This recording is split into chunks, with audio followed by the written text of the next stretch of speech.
नमस्कार मित्रांनो, मुख्यमंत्री माझी लाडकी बहीण योजनेसाठी आता सर्वच महिला पात्र होणार आहेत। प्रत्येक महिन्याला 1500 रुपये त्यांना सुद्धा दिले जाणार आहे। अटी शर्ती कागदपत्रे काही रद्द करण्यात आलेले आहेत। याबद्दलचा जो शासन निर्णय राज्य सरकारच्या माध्यमातून घेण्यात आलेला आहे 12 जुलै 2024 रोजी। या शासन निर्णयामधील जे काही ठळक मुद्दे आहेत ते ठळक मुद्दे आपण या ठिकाणी समजून घेणार आहोत। नवविवाहित जोडप्यांना सुद्धा यामध्ये लाभ दिला जाणार आहे। रेशन कार्ड सुद्धा या ठिकाणी रद्द करण्यात आलेले आहे। याबद्दलची पूर्ण डिटेल्स माहिती आपण या ठिकाणी समजून घेऊया। त्यासाठी नक्की व्हिडिओ शेवटपर्यंत पहा। तत्पूर्वी चॅनलवरती पहिल्यांदाच आला असाल तर चॅनलला सबस्क्राइब करून बेल नोटिफिकेशनला क्लिक करा।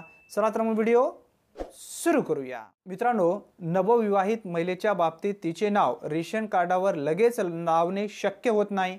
त्यामुळे विवाह नोंदणी प्रमाणपत्र असलेल्या अशा नवविवाहित महिलेच्या पतीचे रेशन कार्ड हे उत्पन्नाचा दाखला म्हणून ग्राह्य धरला जाणार आहे।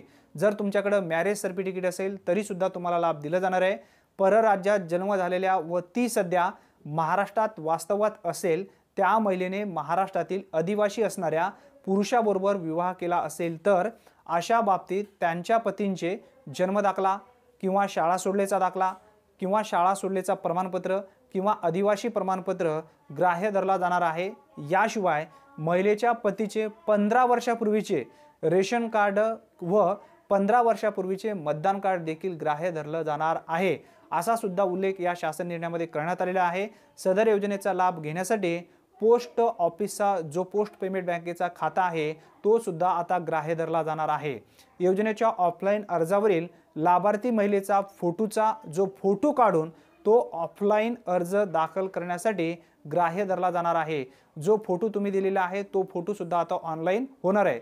सदर योजनेअंतर्गत नागरी ग्रामीण भागातील बालवाडी सेविका, अंगणवाडी सेविका, NULM यांचे समूह संघटन, CRP मदत कक्ष प्रमुख, CMM म्हणजे सिटी मिशन मॅनेजर, आशा सेविका, सेतू सुविधा केंद्र, आपले सरकार सेवा केंद्र यांना पात्र महिलेचे अर्ज भरून घेण्यासाठी प्राधिकृत करण्यात येत आहे। मित्रांनो, आता त्यानंतर यामध्ये जो बदल करण्यात आलेला आहे, केंद्र शासनाने विविध शासकीय योजनेचा लाभ म्हणजे PFMS DBT प्रणालीद्वारे देण्याची प्रक्रिया कार्यान्वित केली आहे। केंद्र व राज्य शासनाच्या विविध योजनेमधील उदाहरणार्थ PM किसान योजना असेल, त्यानंतर पोषण योजना असेल, मनरेगाची योजना असतील, PM स्वनिधी असेल, जननी सुरक्षा योजना असेल, त्यानंतर प्रधानमंत्री मातृ वंदना योजना असेल, अशा विविध योजनेअंतर्गत जे लाभार्थी मुख्यमंत्री माझी लाडकी बहीण योजनेच्या अटी शर्तीनुसार पात्र ठरतील असा सुद्धा उल्लेख यामध्ये करण्यात आलेला आहे। त्यांचा डाटा माहिती व तंत्रज्ञान विभागाकडून प्राप्त झाल्यानंतर त्यांची KYC व आधार ऑथेंटिकेशन केली जाईल।